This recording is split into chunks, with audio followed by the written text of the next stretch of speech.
fresh. Elaine Murphy, only on Coin 6 News. People make the difference.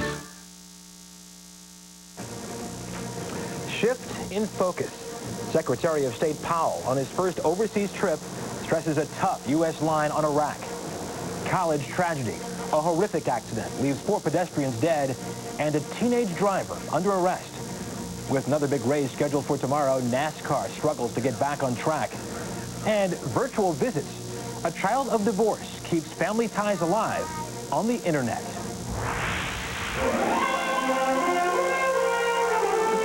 This is the CBS Evening News with Russ Mitchell. And good evening. Diplomats around the world tonight are buzzing over whether the U.S. is telegraphing a shift in its policy toward the Middle East. Secretary of State Colin Powell, on his first overseas visit, had some tough words for Saddam Hussein. While the warnings to Iraq are getting cheers from some, others worry the U.S. role in Middle East peace talks could now take a back seat. Bob O reports. At his first stop in Cairo, Powell met with Russian Foreign Minister Igor Ivanov. While the Russians are strong allies of Iraq, the Secretary of State used the occasion to reiterate a hard line against Saddam Hussein. The United States has an obligation to do everything we can to cause him to come into compliance with the agreements he made at the end of the Gulf War. He threatens not the United States, he threatens this region. It was to be the predominant theme of Powell's day. His visit was met by protests in both Baghdad and the West Bank. Arabs are angry over last week's bombing of Iraq and over sanctions many feel are punishing the people of Iraq instead of Saddam. After a meeting with Egyptian leaders, Powell promised the U.S. will take a fresh look at the sanctions, but stressed they must continue in some form. The sanctions exist not for the purpose of hurting the Iraqi people, but for the purpose of keeping in check Saddam Hussein's ambitions toward developing weapons of mass destruction. Egypt's Foreign Minister Amr Moussa raised concerns that a renewed focus on Iraq may weaken the U.S. commitment to the fragile Middle East peace process. That derailing the peace process or prolonging or procrastinating in this process would certainly affect the whole region and the stability in the Middle East in general. Powell denied the U.S. will be less involved.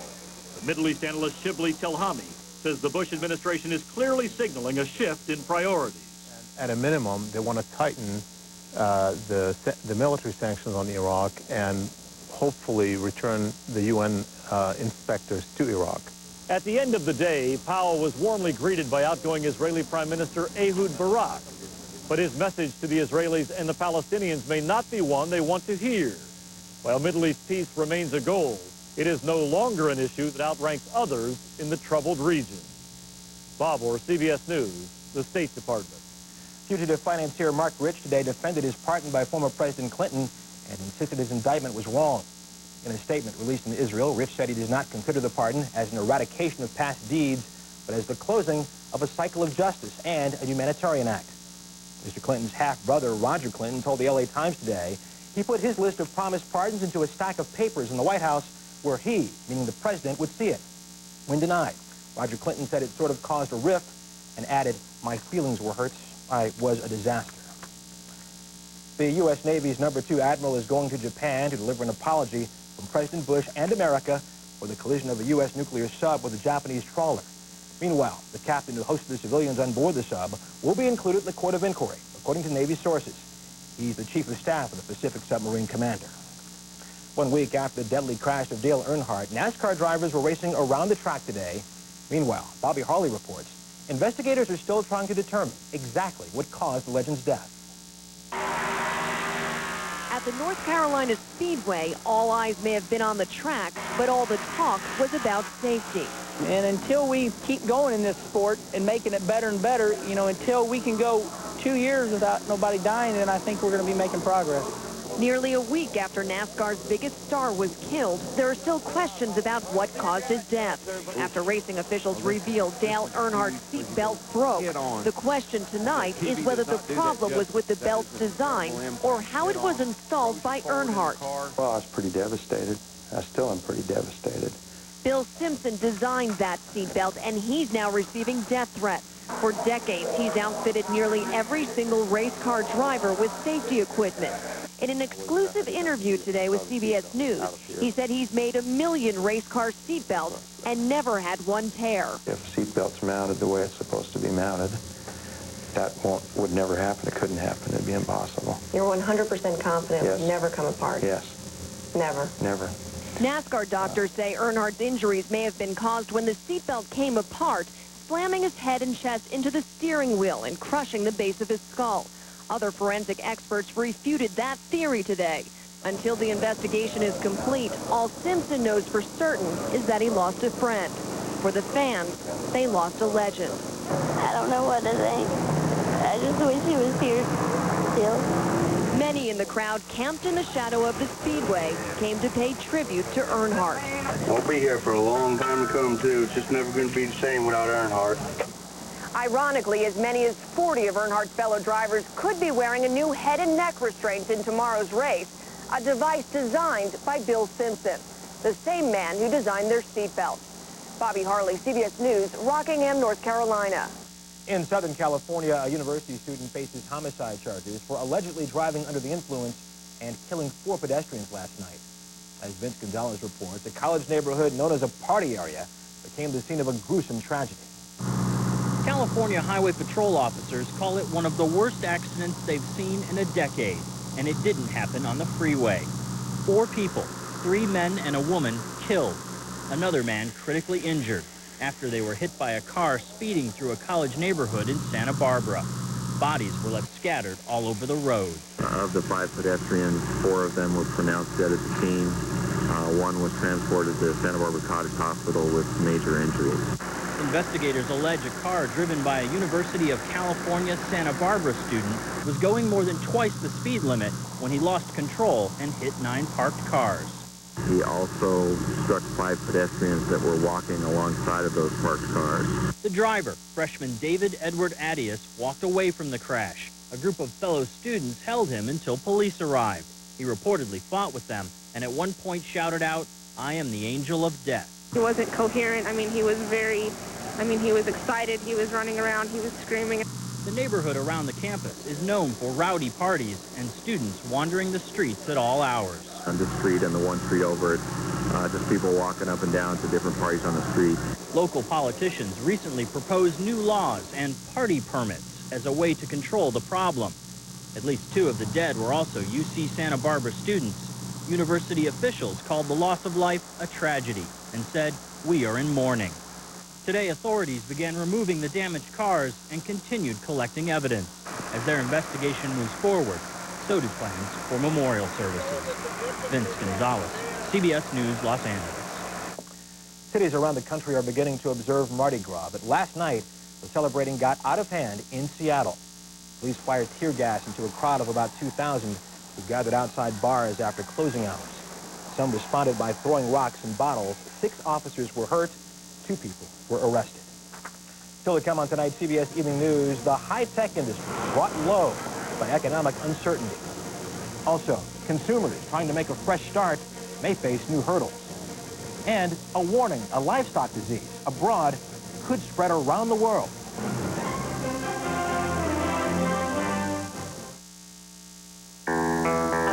Just how powerful are new Whisk laundry tablets?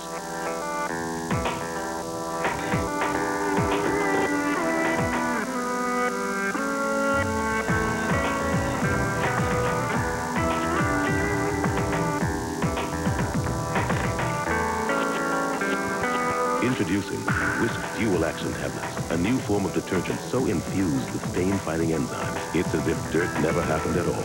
Whisk Dual Action Tablets. Try it both ways. Most dancers are afraid of losing a step. After I had my stroke, I was afraid I'd never dance again. Now I take Bare aspirin every day, like my doctor said, to help prevent another stroke. Aspirin is not appropriate for everyone, so be sure to talk to your doctor before you begin an aspirin regimen. And when my body is sore, I take extra strength Bare. It's that strong. It's great to be back. Bare. Take it for pain, take it for life.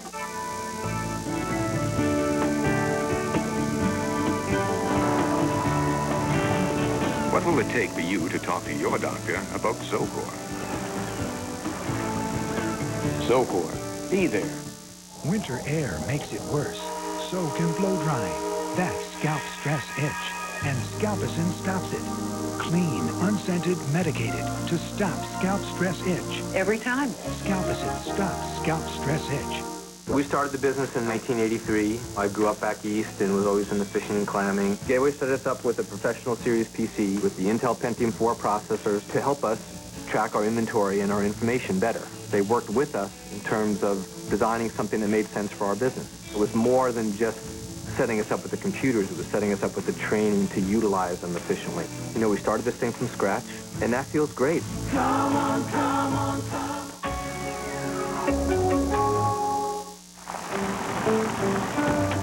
I can't wait to hit those links. Man, I can't wait to hit the trails. Why am I doing this? Seasonal allergies can make you feel miserable. Only Once Daily Allegra has fexofenadine for long-lasting, non-drowsy allergy relief, so you can feel more like yourself again for patients 12 and older. Side effects include headache, upper respiratory tract infection, and back pain. Call your doctor now for more information about Allegra and enjoy your world. Change is good. That's why if you deal with occasional loss of bladder control, improved poise pads are for you. They've been redesigned for a close custom fit. First, they gently raise the center, bringing protection closer to you. Then, they change the shape, making one end wider than the other, so you can place the absorbency where you need it most. That's the beauty of this close custom fit, and only Poise has it. See, change always does you good. Tiger Woods shoots for his first win of the year and looks to join the celebration of the Nissan Open 75th anniversary tomorrow on CBS. This was not a good week for stock markets. The Dow Jones average declined by 3.3%, and things were worse in the tech-heavy NASDAQ, which fell to a two-year low on Thursday before rebounding slightly yesterday. Lee Cowan takes a look at the continuing tech wreck. Wall Street plunged back into pessimism this week as the economic slowdown spread like a virus into the already ailing computer sector. Sun Microsystems predicted its growth would slow to about a third of what some analysts had hoped. Dell Computers already announced its first job cuts ever, while Motorola warned of lower earnings for the second time this month. It's difficult to say what started it all, where it happened, but I can tell you one thing, it happened very suddenly. Sales of personal computers have flattened out, and the effect of the rush of new dot-com companies onto the market has been rivaled only by their rush back out. But it's unfair, say some tech executives, to take what had been a boom in the market and claim it's a bust now. I think that clearly technology has been overly beaten up here. Computer storage maker EMC, one of the last tech companies to get hit, is quick to point out it is still growing, just not as fast. It was clear, if you go back 12 months ago, that there was a bubble and that was going to burst at some point in time. Sun Microsystems blames that burst on recession-worried CEOs, clamping down on their spending. If you go talk to enterprises, they all want more computing power. They're just trying to make do with what they have right now because the boss, somebody like me, has said, you know, watch capital spending now until we figure out where this economy is going. Which translates into the slump. Is that it's not that customers are canceling orders, but what they are doing is they're deferring, they're putting it out. They're saying, we'll only take 2 computers where we had ordered 4, and we'll let you know later in the year when we want the rest. The uncertainty is so high, many computer makers are holding off making any projections too far in the future. There is quiet confidence, but not enough to put on paper. Lee Cowan, CBS News, New York. And as the economy begins to slow, the number of bankruptcies is expected to rise. Even though personal bankruptcies have declined the past 2 years, Congress is preparing to tighten the law. Randall Pinkston has more. You want sugar? Yeah, would you? Ken Adamovic and his wife Janet were looking for a way to finance their children's college education. Because of a disability, Ken hasn't worked in 3 years. Their insurance agent came to them with a plan. They could refinance their home, and the insurance agent promised to use the equity for an investment and to pay their mortgage and taxes. You figured, you know, you could save a buck that way. I'd like to actually put it in a frame one of these days. But the Adamovics were victims of a scam. A year later, all the mortgage payments stopped. The mortgage company threatened foreclosure. to keep their home, the Adamovics filed for bankruptcy. Filing of bankruptcy was just such an emotional strain on me. Having such good credit my whole life, and all of a sudden down to nothing. The Adamovics are not alone. After a 2-year decline in bankruptcies, analysts predict 1.5 million filings in 2001, a 20% increase over last year. We had a dramatic increase over the last decade, even during economic good times. There are two common routes to consumer bankruptcy, Chapters 13 and 7. Both allow you to keep certain assets, such as your house and your car. But Chapter 13 requires you to pay part of your debt, while Chapter 7 liquidates all of your bills. The finance industry wants those rules changed. The current bankruptcy system is broken, and so we see this continuing rise in the number of bankruptcies and abuses in the bankruptcy system. Introduction of the new... Last month, a bankruptcy reform bill was reintroduced in Congress. Last year, it easily passed in the House and Senate, but President Clinton did not sign it. The bill would force most debtors to pay off 30% of their obligations. Consumer advocates say reforms will only punish lower and middle-income Americans.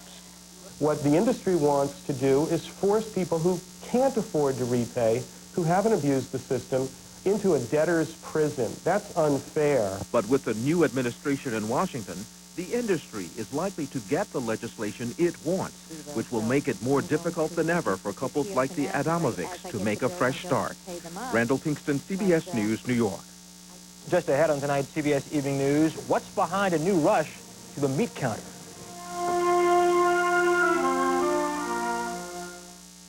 You're getting sleepy. Very sleepy. Cold symptoms keeping you awake? Get NyQuil. The nighttime sniffling, sneezing, coughing, aching, stuffy head fever, so you can get the sleep you need to feel better medicine. True beauty.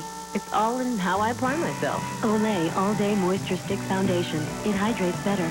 Just twist anywhere, anytime for a cooling hydration sensation. It's the little things you do that truly make you beautiful.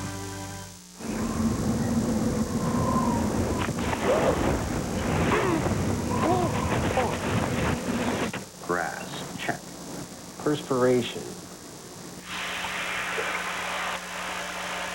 check. The new Maytag Neptune with Stain Brain makes removing stains all but foolproof. Thanks. Well, at least the new kid's keeping busy. The new Maytag Neptune, perfecting the art of stain removal. Dinner time? No. He hates peas. So I try to move things here and there, like hiding some in his salad. Go for it.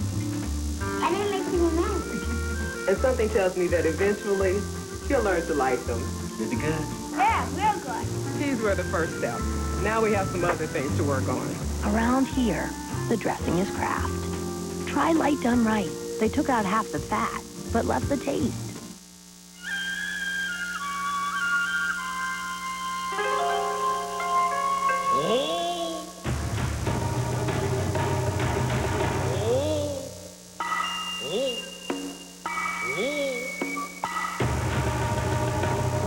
With MSN Money Central, you've got the #1 ranked financial site to check all your accounts from any web connection anytime.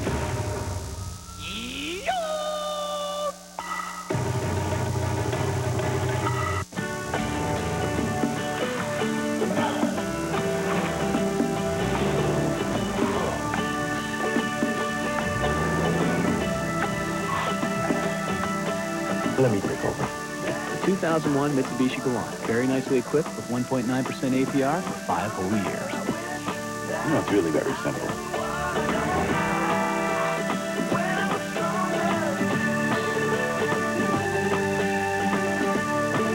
Senator Specter on the Clinton pardons, plus Senator Shelby and former Defense Secretary Cohen on the spy scandal on Face the Nation Sunday.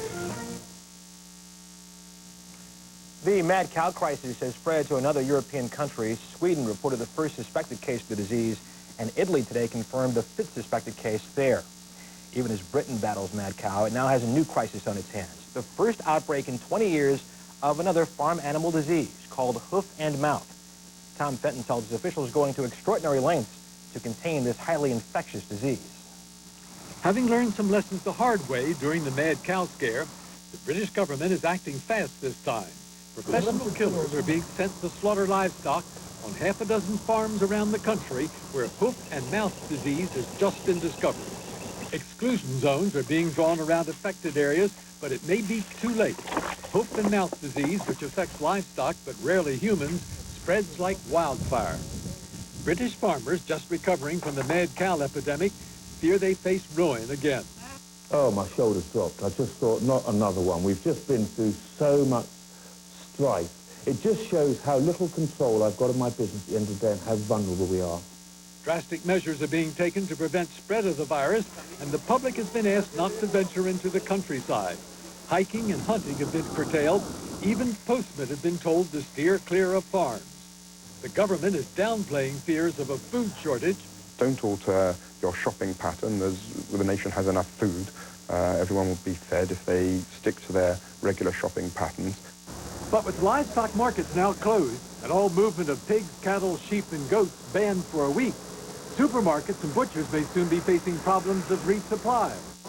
This neighborhood butcher shop in London's Notting Hill got extra business today. I think people will stock up. It's a inbuilt fear that people will run out of food. The rest of Europe fears hoof and mouth will spread beyond Britain. Belgium today closed its livestock markets. And though there's not been a serious outbreak in the United States for 70 years, the United Nations is now warning of the risk of a worldwide pandemic. Tom Fenton, CBS News, London. More than 50 years after his plane went down in World War II, the remains of an American fighter pilot and debris of his P-51 were found today in a field in northern France. He has been identified as Lieutenant William Patton, who may be related to General George Patton. Next up on the CBS Evening News, a mother and child visitation by internet. It's a crime scene. The place is a mess.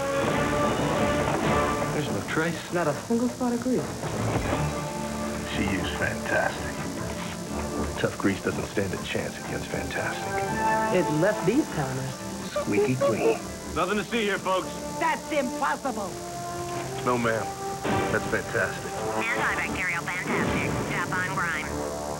And for grime fighting with a fresh outdoor scent, new Fantastic Herbal Mist.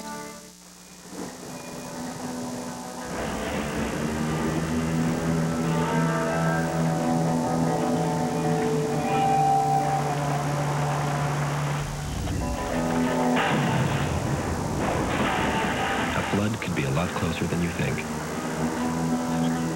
For comprehensive flood insurance, talk to your agent or call 1-888-FLOOD-ALERT.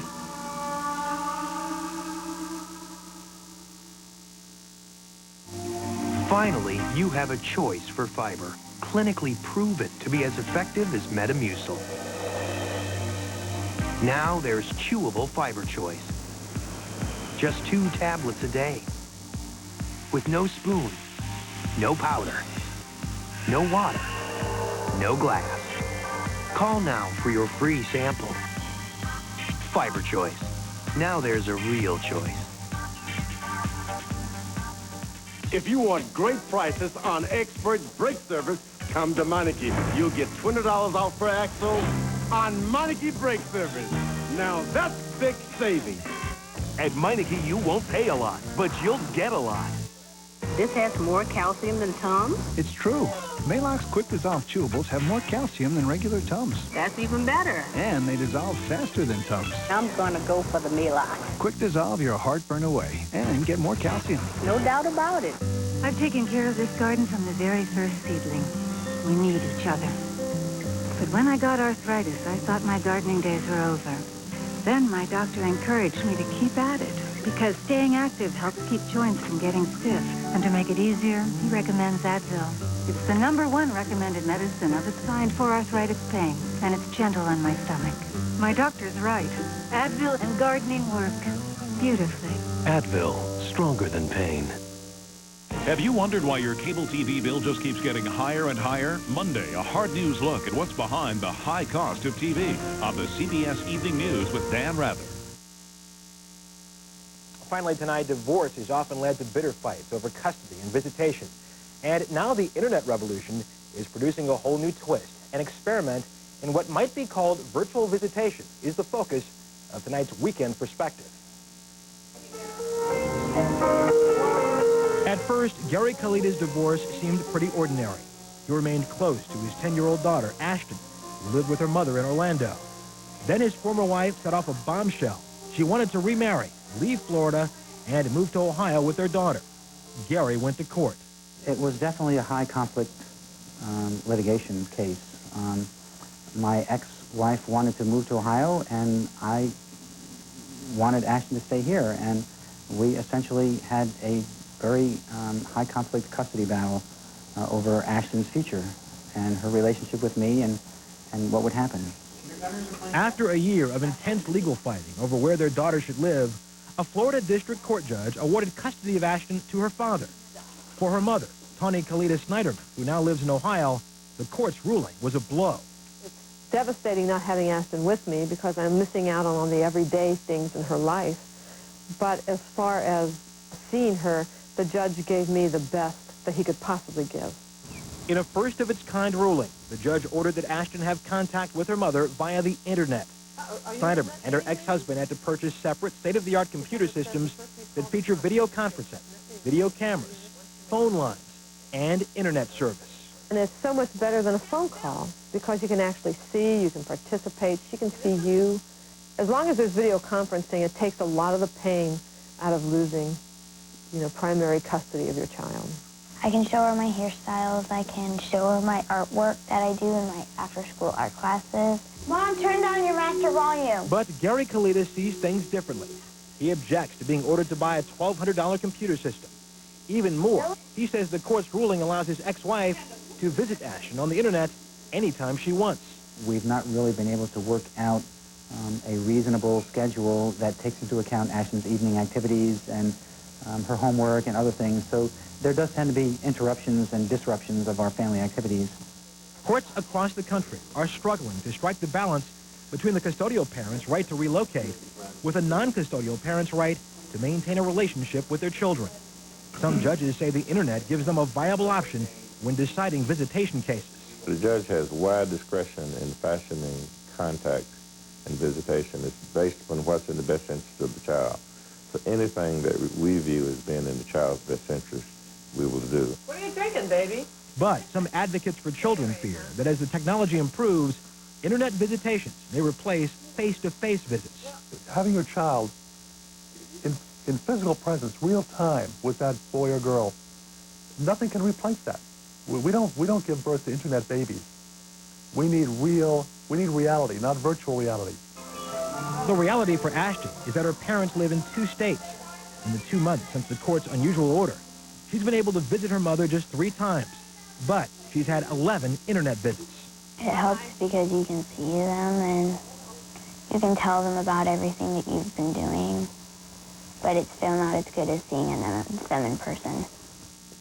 Whether Internet visitation will change custody patterns overall remains to be seen. Right now, fathers get custody in just 9% of divorce cases.